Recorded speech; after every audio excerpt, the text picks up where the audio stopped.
Hey guys, how's it going? This is BillyEatWorld, and today we're going to take a look at my top 5 tips for new Insurgency players.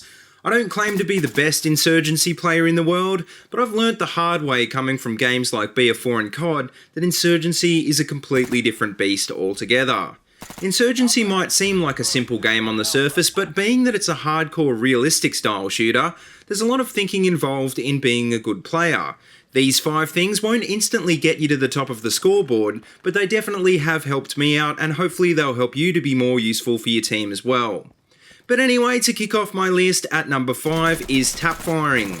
In Insurgency, not only do the guns have more recoil, you don't have as much ammo to spare as you do in games like BF4. Wherever possible, you want to make sure that you're tap firing at targets, because with most automatic weapons, after the first 3 or 4 shots, you're going to be way off target. You also really don't want to waste ammo in this game because you only start with 3 mags initially unless you spend some of your loadout points to carry more. To avoid both of these issues, it might help to start out using guns like the M16 because it fires in burst fire only mode and you can almost count your trigger pulls to judge how much ammo you have left. And coming in at number 4 is wear a decent headset. Unlike games like BF4, Insurgency doesn't have a minimap, and therefore the only way to detect enemy players is with your eyes and ears. Sound is really important in this game because it can tell you where you're being shot from, or warn you of enemies trying to sneak up on you. You can sort of get a sense of direction with a good set of stereo speakers, but honestly nothing really compares to a good quality headset. The other bonus to a good gaming headset is that it can also be used to communicate with your team, which is a big part of any team-based FPS game. So coming in at number 3 is don't be afraid to camp. Now, when I say camp, I'm not talking about 13-year-old COD players stand in a corner all-round camping, I'm talking about tactically covering objectives or high-traffic areas. You're not doing your team any favours if you get shot running around in the open, and especially when you're playing on defensive game modes like push, camping a point can be a really effective tactic.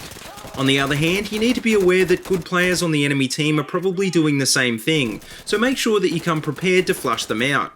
Frag grenades, flashbangs and smoke grenades are all good ways of indirectly countering campers, but at the end of the day nothing beats a bit of common sense thinking when you're closing in on objectives.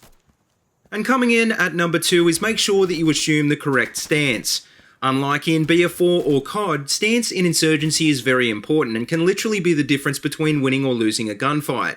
Stance affects not only your accuracy but also weapon sway and recoil, and as weapons can be pretty inaccurate as it is, you really need to make sure that you crouch or go prone to fire whenever possible. Crouching is probably the most useful stance because it reduces weapon sway and increases accuracy, as well as letting you peek over objects without standing. Going prone makes you less mobile, but it's probably more effective for LMG users or when playing defensively because it significantly increases accuracy and reduces weapon sway and recoil. And finally, coming in at number 1 on my list is be smart with aiming down sights. In Insurgency, aiming down sights takes considerably longer than it does in games like BF4, and it's even longer with higher powered optics. Sometimes you just don't have time to ADS in close quarters, and you find out very quickly it's often better to rely on hipfire, even though you don't have a hipfire crosshair. It's a good idea to ADS in early on where you think your enemies are going to appear, so that you get the drop on them rather than the other way around.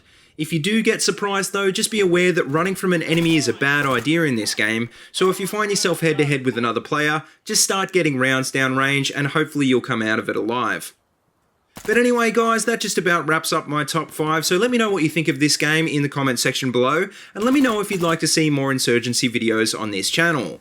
As always, if you like what you see, please remember to like, comment and subscribe, and if you haven't already, please check out all my other Battlefield 4 videos. I've got them all linked in a playlist in the description below. But until next time, see you later and have a good one.